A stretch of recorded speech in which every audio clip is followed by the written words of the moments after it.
Santé et le dossier de cette édition sur une pratique dont on parle beaucoup en ce moment, la cure de détox. C'est une forme de diète, un changement de régime alimentaire, manger plus sain et plus léger, un régime qui n'est pas spécialement destiné à perdre du poids, mais plutôt à éliminer les toxines. C'est devenu aussi un filon commercial, mais au-delà, est-ce oui ou non utile?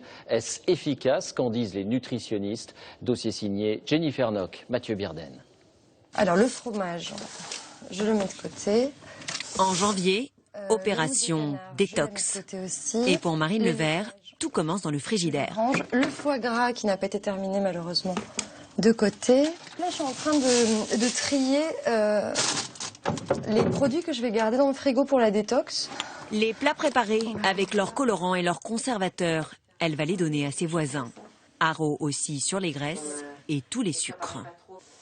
À la place, ce sera des carottes fraîches, bio bien sûr, mais aussi des citrons, du jus de coco, car il va falloir beaucoup boire. S'hydrater, voilà la clé d'une bonne détox. C'est le début de l'année, donc on a l'impression de bien commencer l'année en faisant quelque chose de bien pour soi.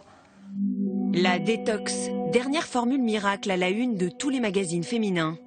Mais que se cache-t-il derrière ce concept venu des États-Unis? Souvent des diètes très restrictives, sans lait, sans gluten, parfois uniquement à base de soupe ou de jus de fruits. Un régime draconien donc, mais en échange une promesse alléchante, celle de purifier son corps en éliminant les toxines. Marine Levert, elle y croit. D'ailleurs aujourd'hui, elle commence ce qu'elle appelle sa cure.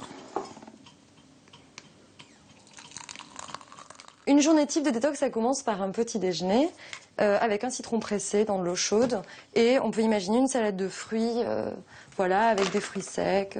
Ensuite, on peut mélanger des lentilles noires avec de la quinoa. Et le soir, on peut très bien faire un dîner léger. C'est quand même pas beaucoup là. Oui, c'est pas beaucoup, mais on s'habitue. 2 semaines de privation. Mais cette professeure de français dit ne pas en souffrir. Au contraire, la détox donnerait de l'énergie, une peau saine.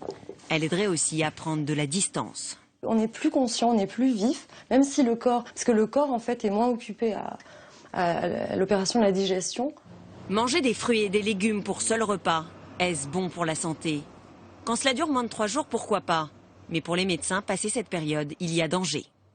C'est ce qu'il y a de pire, à la fois pour l'organisme, dans le sens que vous allez perdre vos muscles si vous ne mangez que des fruits et des légumes, et donc plus prendre de poids 2-3 mois après. Et pourtant, la mode de la détox ne faiblit pas. Nettoyer son foie, stimuler le transit. Le marché est florissant et envahit les parapharmacies. Vous avez ce système d'ampoules. Vous avez 2 sortes de tisanes, un système de bouteilles. La détox est même devenue un luxe. Les produits exotiques, rares et chers s'invitent dans les restaurants. Sur Internet, il existe aussi un tourisme de la détox.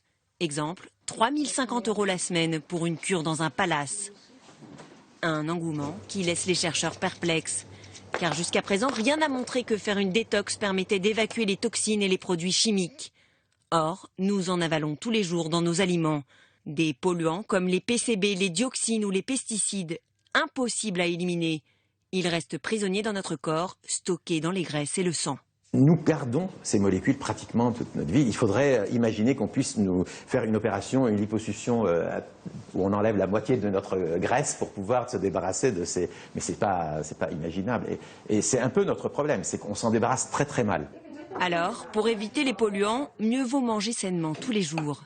Laisser les fruits et les légumes colorer nos assiettes, mais ne pas exclure complètement les autres aliments.